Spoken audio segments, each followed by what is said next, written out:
Welcome back to Old School Sports and our Out of the Park Baseball 26 series Rescue the Rockies.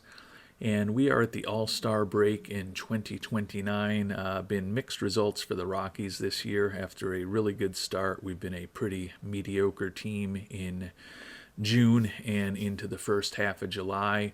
We are 6 games out in the National League West, and we are actually 2 games out of the final wild card spot in the National League as we try to somehow sneak this team into the playoffs for a 4th consecutive season. Talked about a potential trade before the end of the last episode, and we have gone ahead and completed that transaction. To me, it was a relatively low-cost way to try to hopefully solve the problem that we have had in left field against left-handed pitching for the last couple seasons at this point. We traded away the 26-year-old Ian Petrutz, who we picked up in a trade with St. Louis last year. Guy who still looks like a useful major leaguer, making the minimum, but not a big part of our future. And we picked up Elliot Ramos from the Cleveland organization. Like the personality, and more importantly, looking at his ratings, we think with slightly above average contact, slightly above average home run power, he can be a useful bat for us against left-handed pitching, and then hopefully also have some value coming off of the bench.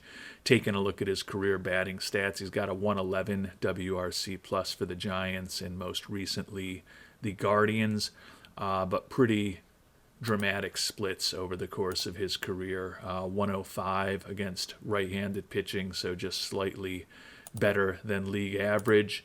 116 against left-handed pitching, and clearly if he can perform at that type of level for us against left-handed pitching, it will definitely stabilize a position that has been a big problem for us over the last couple of years at this point. Last year when we were thinking about corner outfield platoon spot against left-handed pitching, started with Charlie Condon when we sent him down to AAA, moved on to Toshimi Masuda. This year we gave Masuda the opportunity to have that position at the start of the season. You can see he's hitting a .182, replaced him more recently with Cole Carrig, who's hitting a .189, and now Elliot Ramos going to get the opportunity to hopefully provide a little support behind Gus Nieves and Ezequiel Tovar in the lineup, and give us a bit more offense that we've been used to recently. Although the record for our team is not particularly impressive, we're still in a decent spot with team statistics. 4th in runs scored, 4th in runs allowed in the league.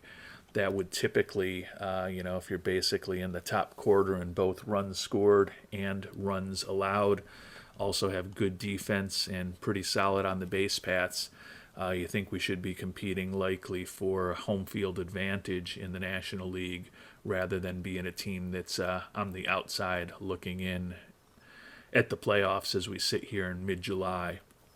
We'll continue to explore other trade opportunities. I'm not optimistic that there's a lot much else we can do. We really don't have any ability to take on any contracts, which certainly limits our flexibility as well. So we'll continue to explore some options offline, but hoping that the addition of Mr. Ramos is the boost that the team needs, because it may be the only boost we get.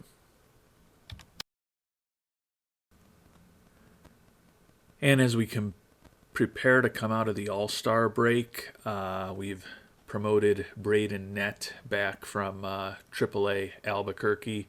He'll take the 5th spot in the rotation, which Jordan Hicks had been manning. Hicks actually pitching a little bit better since the last time we checked in, but still going to give Nett the first opportunity. One of the, I don't want to say it's difficulties, but one of the potential issues with doing a playthrough like this is that a lot of times I want to wait and do things live or talk through them with the viewers, and definitely feel like I have messed up something along that front because a couple days ago in game time, which at this point was about a day and a half in real time, since I did have some stuff going on over the weekend and wasn't as negligent with my real life responsibilities as I often am. So I didn't play the game quite as much, but we had to send down a pretty good pitcher, the lefty Drew Summers, to make room on the roster for Braden Nett. So I had come up with a plan to perhaps trade Jay Jameson away. Very good pitcher who's done a nice job for us over the last season and a half, primarily working out of a bullpen. But he's looking for $19 million a year for the next 4 years. No way that we're going to be able to afford to re-sign him. And when I had shopped Dre Jameson for prospects a couple of days ago in game time, there was one 70 ceiling prospect who was a recent IAFA acquisition that we would have been able to get for Jameson, and we had to add in another decent prospect, but it was by far the best deal out there just a couple days ago. Wanted to talk through it live in this episode and kind of forgot to do it right when we started this episode 2 days ago in game time, and now that offer is no longer out there, which really kind of stinks because it would have been nice to not get completely ripped off when trading away a pretty good player and a pretty good prospect. I'm going to continue to shop Jameson over the next couple of days. As I mentioned, I really like Summers, and with the fact that we're not going to likely be paying Jameson the money that he's looking for this offseason, but I also don't know that we actually give him a QO because he probably would accept it. And given his lack of stamina, we've been using him more as a high-end reliever than a actual member of our starting rotation. I don't know that I'd want to take the risk of him accepting the QO. So I'm going to continue trying to shop him over these next couple of days. But definitely a little bummed that I didn't just do the deal when I saw it and then talk to all of you about it afterwards, because I'm not expecting, based on the way things tend to go, that we'll be able to get anything near what we thought we might be able to get for him and another prospect over these next close to 2 weeks till we get to the trade deadline. I'm going to continue also looking for ways to improve the team on top of bringing Ramos on board, but I just don't know that there's going to be anything too big for us to do, unfortunately. And we won 2 out of our first 3 coming out of the All-Star break at home against the Padres. Unfortunately, lost the final game of the series going for a sweep. Now head out for a road trip over the next week at Cincinnati, at the Dodgers, and then home for the final 2 games in the month against the Mariners. Still haven't been able to get anywhere near piecing together the trade that I had stupidly not taken advantage of, but at this point I'll continue to search online to see if there's anything interesting we can do with Dre Jameson. If probably we'll just take what we can get for him at this point. As I said, I don't see myself offering him about $19 million a year.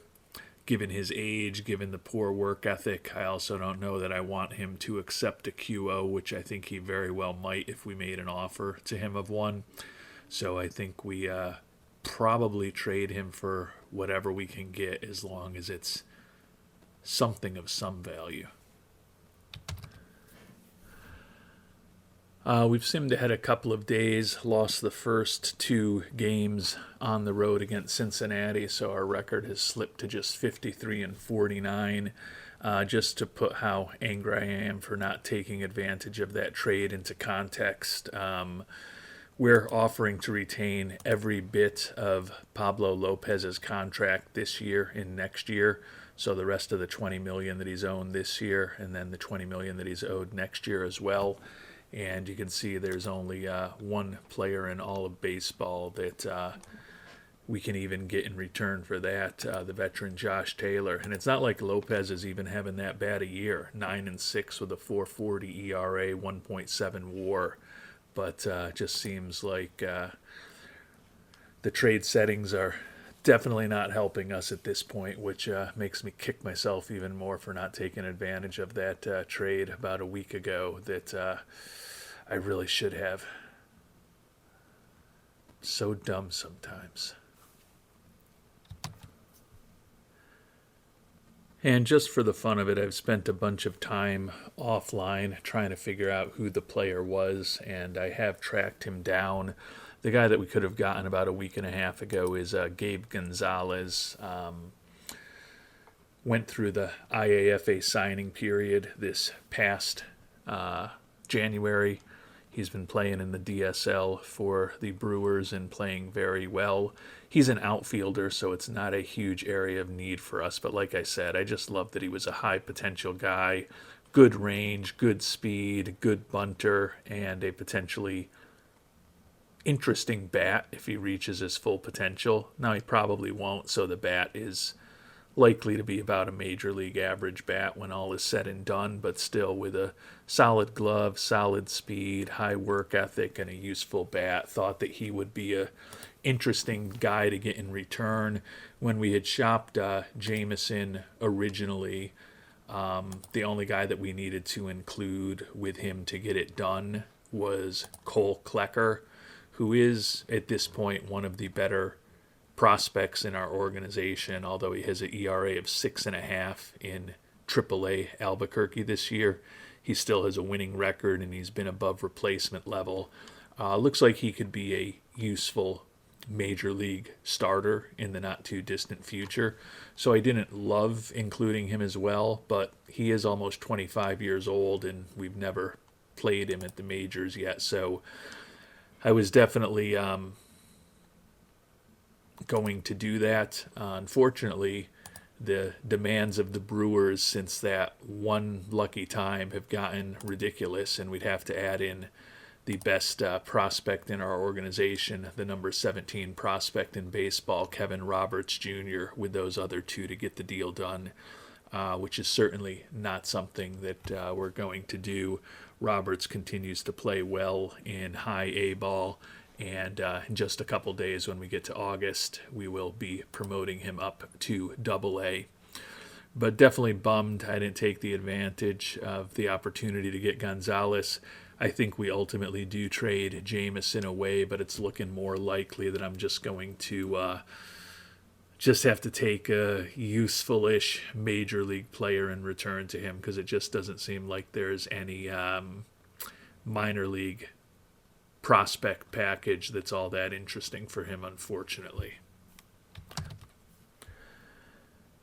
And we ended up taking only 1 out of 4 games against Cincinnati, so a 1-4 start to our road trip. 3 big games against the Dodgers coming up as we sit here on July 27th, 6.5 behind the Dodgers in the division, but we've dropped to 3 games behind the final wild card spot. Chandler Simpson continues to run away with the league lead in stolen bases. Jesus Luzardo now tied for the league lead in wins with Mr. Yamamoto of the Dodgers. 13-4, 3.37 ERA for Luzardo this year, so he's having a really nice season for our Rockies. And unfortunately, we lost 2 out of 3 to the Dodgers, so heading into the final decision making before the trade deadline, 7.5 behind in the division, still 3 behind in the wild card, although the Reds have snuck in front of us in that race, so not feeling great about things. Interestingly, despite that 2-5 week, Ezequiel Tovar was your NL Player of the Week, 12 for 25 with 4 homers, 9 ribbies, and 9 runs scored, but certainly would have preferred a 5-2 record over the last week, and Tovar hitting a $180 than a 2-5 record and him hitting .480. And we're going to take the best deal that we can get for Jameson. We're $70,000 in international pool bonus room. There still are a few IAFA players out there. I don't know that $70,000 is actually going to be enough to sign anybody, but we'll give it a shot. And then we're going to get Luke Little, outstanding left-handed pitcher, extreme ground ball tendencies. His stuff and his movement are off the charts. The control a bit of an issue, but a pretty good return. He has been an outstanding major league pitcher since he got the opportunity to really become a full-time player with the Cubs. Career ERA of less than 2, and he's just brutal on left-handers, and he's pretty good on right-handers too. The number of walks is going to be a potential issue, which I don't love. He's had a lot of success this year, walking only 7 batters in 24 1/3 innings pitched. He's set to be making $5 million next year, so he's going to be a expensive reliever for us, but I think it's the best thing that's out there, and at least we'll have control of him for the next couple of years. Might have some trade value in the off season, and honestly, he's so good that I don't know that we even get hurt that much for trying to win this year by letting go Jameson, who, although he's had a very good year for us, as I've talked about, I guess the demand is down a little bit to $18 million over 4 years, but given that we've been focused on using him in the bullpen, we're going to at least have the rights for Little for the next couple of years. Jameson is very popular, so we'll probably take a little bit of a hit.